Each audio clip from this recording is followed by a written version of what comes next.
Maths की student हैं। Okay, maths के फील्ड का हाईएस्ट अवार्ड कौन सा होता है? सर मैथ्स के फील्ड का हाईएस्ट अवार्ड एवल प्राइज है।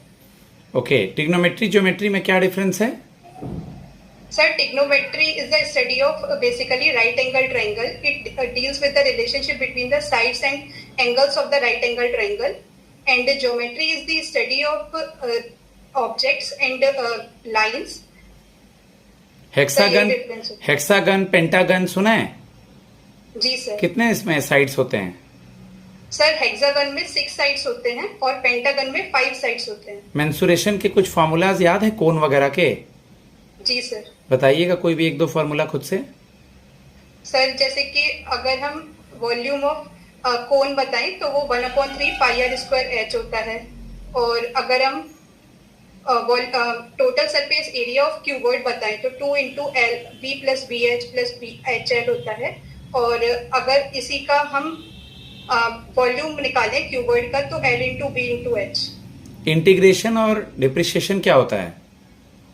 सर इंटीग्रेशन बेसिकली क्या होता है कि हमें अगर एक छोटे छोटे डेटा को एक बड़े डेटा में कलेक्ट करना है, मतलब कि अगर हम छोटी छोटी यूनिट्स को बड़ी यूनिट्स में कलेक्ट करना चाहें तो वो इंटीग्रेशन है।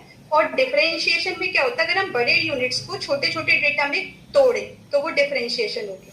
डायरेक्टली आपके सब्जेक्ट का बैंकिंग से रिलेशन नहीं है, बट इनडायरेक्टली कैसे कोरिलेट करेंगी?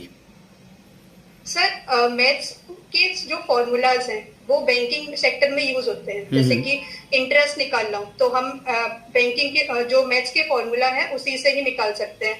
और हम जो बैंकिंग सेक्टर में रिस्क मैनेजमेंट होता है, मतलब कि आगे हमें क्या क्या रिस्क हो सकती है वो भी हम मैथ्स के थ्रू निकाल सकते हैं। Good, very good. मैथ्स के फील्ड में लास्टली एवल प्राइज किसको दिया गया है?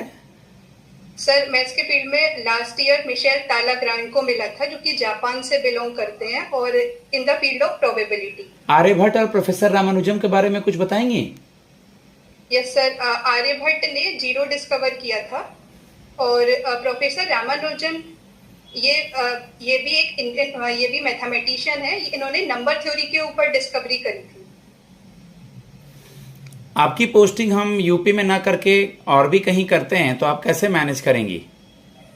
सर मैं जैसे कि ग्रेजुएशन मेरा दिल्ली यूनिवर्सिटी से हुआ तो मैं बाहर ही रही थी, और उस टाइम पर मैं पीजी में रहती थी, तो मुझे कोई प्रॉब्लम नहीं है। मैं दूसरी जगह के इन्वायरमेंट को अच्छे से अडेप्टेबल हूँ, और मुझे खाने पीने की भी कोई प्रॉब्लम नहीं होगी। Okay, what is asset reconstruction company ARC?